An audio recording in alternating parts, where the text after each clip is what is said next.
Dick. Well, Jamie McMurray has struggled with his race car the entire time that they've been here, Mike. His worst ever Darlington start tonight, 25th. The car is fast, it'll be slow, it'll be fast, it'll be slow. They've worked on it since they've gotten here. And right now, it's pretty decent. 4 tires stop, just like almost everybody else. Jamie Mack led 3 laps, and this will put his Roush Fenway teammate Greg Biffle back up front. Yeah, honestly, the Roush Fenway cars, all 5 of them, other than Greg Biffle in the 16 that sat on the pole, the other 4 struggled in qualifying, and right now they've almost all worked their way, including Carl Edwards in the 99 we're riding with. They've almost all worked their way up into the top 15 as we're getting down now to about 150 laps to go. Here, nice and smooth. Still got a long way to go. Edwards is 15th at the moment. I tell you, guys pushing hard again is this guy right here. He just pushed himself right up in the wall down here in 3 and 4. He caught up with Jimmy Johnson. You can see those growth. Look at those rotors glowing. Got a little bit loose, snapped it up in the fence. Away he went. He's in 8th place. There he comes in here and he just gets loose. That's a hard lick. It's a lot harder than what he hit it earlier. Yeah, it's got to hurt. That's got to hurt something. Kyle is 12 seconds off the lead, running in 8th place, challenging Johnson for 7th. So Greg Biffle, who thought he might be out of the race with a blown transmission, instead got 4 fresh tires and now finds himself back in the lead. That's great. Let's try to fix this thing and put it back to where I can at least drive it. Nice and smooth. Keep coming. Clear. Yeah, man. Nobody coming. Starting to catch all the guys in front of you. About the second, third best car right now, bud. Easy, easy. Come on, come on. No caution. Come on. Radio communication, a big part of today's racing, as Greg Biffle, who's won 2 of the last 3 here at Darlington, leads Martin Truex by 3 seconds. And only 1 change in the top 7 or 8 Kyle Busch has passed Jimmy Johnson, moving him up to 7th place. I think the old Biff's right rear tire was loose. That's what he was feeling vibrating. Everything seems fine now as he's back out there in the lead. Communication so important in today's racing, as Jeff Hammond tells us in tonight's State Farm Safety Report. Key to success is through communication. Well, back in the beginning, the only way we could communicate in racing was through the old chalkboard. That's right, writing messages on a chalkboard. But today, with modern technology, when it comes to communication, you can see the 2-way radio, headsets in the pit, the driver's ability to be able to wear specially made ear moles. He can hear everything going on from the spotter as well as the crew chief simply by being plugged in, pushing a button on the steering wheel, and being able to talk and understand what's going on. Communication has always been the key to success, but also could be the key for safety. Thanks, Jeff. You know what? Talking about safety and communication, I wonder what these guys would feel like they had to race without a spotter. Wow. Because up until, what, Larry, 80-something, middle 80s, latter 80s, we didn't have spotters. We really didn't. We would find a cousin or a brother-in-law that happened to come to the race and say, hey, stand on the trailer, and if you see something out there, tell us. See smoke. Matt Kenseth may have cut a tire. That car suddenly slowed and was passed by Travis Kvapil for 10th place. Well, Kenseth staying out. I don't know. Maybe not for long. I think he's trying to figure out which one it is now. He's wiggling the car around a little bit there, but I wouldn't play around long if I were him. Now, while this is going on, we talked about Paul Menard a while ago, right before making a green flag stop, was actually running in 2nd. They are now pushing the 15 car down pit road, and he'll go to the garage area. Kevin Harvick in the 29 keeps going out and going back in, still trying to get that car right after hitting the wall hard off turn 2. Well, this is a difficult place to ride around and stay out of the way. The track is so narrow, then when you drop down on the apron to try to get out of the way, you pick up all that debris on your tires, and you can't get up any speed. So it's a very difficult track to ride around on and stay out of the way. The only place to be out of the way here is going out through the tunnel, out to the highway. Got a nice new tunnel here, I'll say that. A lot of improvements here. We talked about Labor Day weekend here, and Darrell, I know you're coming. There is no Labor Day race anymore at Darlington, but there's going to be We're never going to make it. Going to be a great vintage stock car reunion here at Darlington. Whatever you got to do here. Labor Day weekend. 17 got. I'm going to bring my old Mercury down here. The first time I raced here was in my old Mercury number 95. David Pearson, Buddy Baker, Cotton Owens, a lot of the folks that helped make Darlington famous. And the fans are invited to gather for a great weekend of reminiscing about the Southern 500. Labor Day weekend here. It's going to be like the old days. Go out here to the corner cafe and eat a hamburger steak smothered in onions, get some French fries, and come in here and talk racing.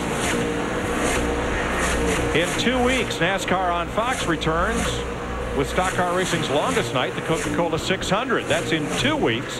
1 week from tonight, it's the NASCAR Sprint All-Star Race on Speed. And just remember, like Kevin Harvick a year ago, $1 million to win that race, and it's all about winning. Nobody cares. No points paid for second on back. You know, Dale Earnhardt Jr. in the 88 car, he was just passed a few laps ago by Kyle Busch in the 18, so Kyle has now moved in the 6th position. Kyle led a bunch of laps early in this race. 80 laps ago, had a lug nut missing. Fortunately, under a caution pit stop, had to restart back in 23rd, working his way toward the top 5. But Kyle really needs a caution, I think, to catch up, because he's 11 seconds behind leader Greg Biffle right now. But we haven't heard him complaining much here lately. He's been too busy. He's working those hands. Now, how about Matt Kenseth, who we saw slow on the racetrack, but he did not pit. Steve, what's up? Mike, he doesn't really know. At first, he did say, I've got a flat tire. I'm not sure which one. Then there was some silence. He came back and said, it might be a loose wheel. The crew chief, Chip Boland, said, you make the call. Do what you have to do.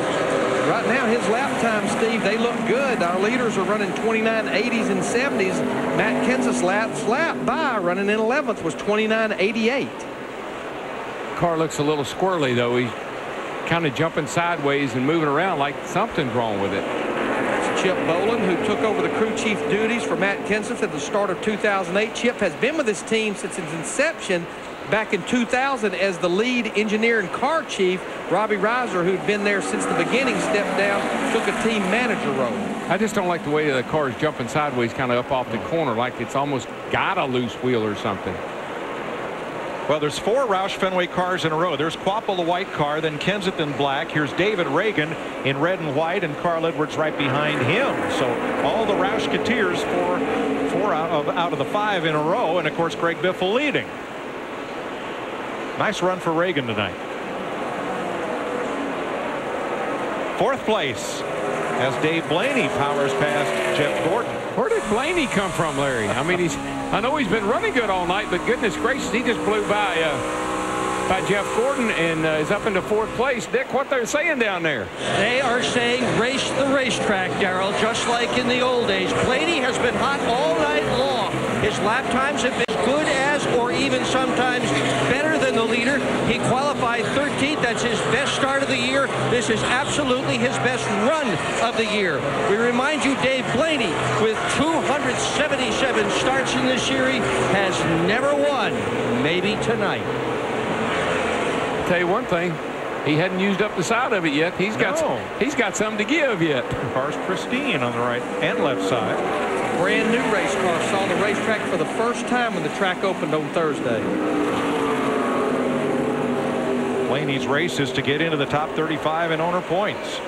And Jeff Burton has just fallen 1 lap down. Now Burton's completed every lap this year so far, and he falls a lap to Greg Biffle, your leader. NASCAR Sprint Cup Racing on Fox is sponsored by Sprint. Welcome to the 2008 NASCAR Sprint Cup Series. Speed is beautiful. Before we went to break, you heard Greg Biffle say we're not going to make it over the two-way radio. He may have been right. Biffle has the steering wheel off. Looks like he's about to climb out as he coasted onto pit road, and the debris from Biffle's car has put us under caution for the 5th time tonight. And I think it was Dick or Matt once said they don't know what's wrong with the car. It's just got a vibration in it, and I guess it ought to be easy to find now. There's our leader of our race now, Martin Truex Jr. in that 1 car, and that's been quite a while, about 30-something laps since these guys were on pit road. So we will probably see all 19 or 20 cars on the lead lap on pit road this first time for 4 tires.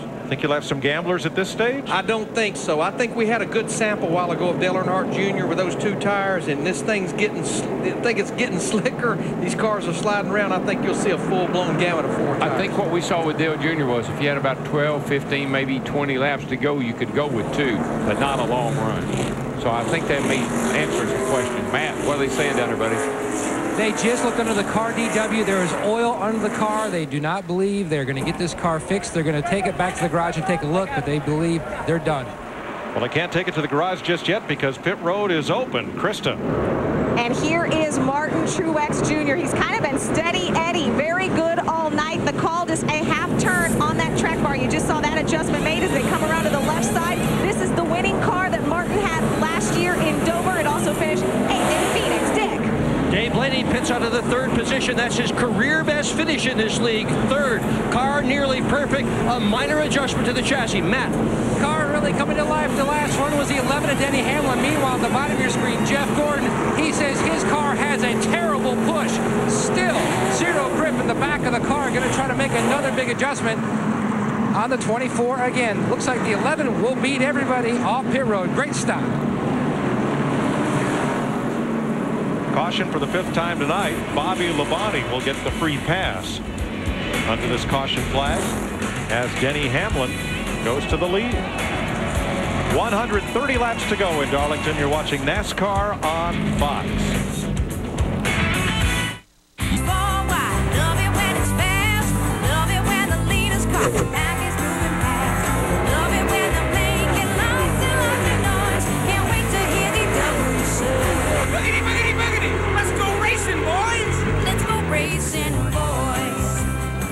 Well, it's been a wild couple of caution laps. Ryan Newman got into it with, was that Allmendinger or Vickers? I think it was Vickers. And Ryan's gone to the garage. You'll see it off in the distance here. There's Newman coming onto pit road, and wham! Down the track comes one of the Red Bull cars. Yeah, I think Vickers. the 12 was creeping along the inside of the racetrack. The 83 dove down off the racetrack, and they collided. And Greg Biffle is out of the race. I'd say old Newman Denny got Hamlin the horns from that Red Bull. Will be the leader as you watch our aerial coverage provided by Goodyear. For track-tested technology, get there on Goodyear Innovation. Green flag, 127 laps to go. Now, Brian Vickers in the 83 car, he's still on the lead lap, and as you may note, Ryan Newman, the 12 car, they did take that car to the garage area for repairs.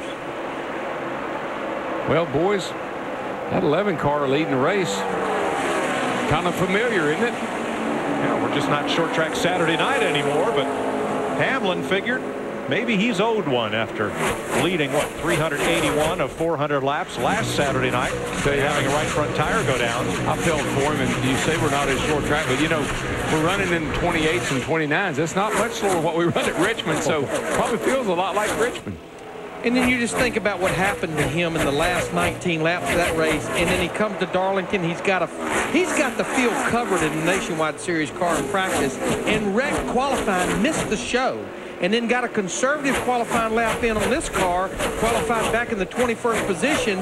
They kept working on the car, and here he is leading the race with 125 laps to go. You're not paranoid if things keep going wrong. I mean, think of how many races this cat should have won. Gets to the last, what, 20, 30 laps of the race, something happens. Fuel doesn't pick up. Thing doesn't go. Tire goes down. Trouble in the pits. Now, how about a fellow who's paranoid with things going wrong? That would be Greg Biffle, and Matt Yoakum's caught up to him. Greg Biffle's night is done. Where do we begin to describe all the problems that you experienced tonight? I guess you just go back and look at our whole history. You know, I mean, Texas was the same way. Phoenix was the same way, and it's just tough. I mean, you know we got good race cars that we can win races with, but just we can't keep the wheels tight. I don't know why. The wheels keep coming loose on our cars, and I don't know what happened. Something mechanical, I guess. Real unfortunate, you know. I mean, I drive my heart out. I give it 110% every week, and I want everybody else to do the same thing for us. And just bad day for us. Thank you, Greg. Thanks. Greg Biffle led 7 times for 95 laps, the most of any driver tonight. I tell you what, he's not lying when he says he drives his heart out. There's nobody that he practices hard, qualifies hard, and he races hard. And Larry, even on the tire test, he was the guy that really helped him with the tire test. Absolutely. Jeff Gordon told me, Jeff Gordon, Ryan Newman, Greg Biffle did the tire test. And Jeff Gordon told me, he said, thank the good Lord we had Greg Biffle down there, because there were things we maybe wouldn't have found out if we hadn't had him driving up with both hands and feet on the steering wheel every lap.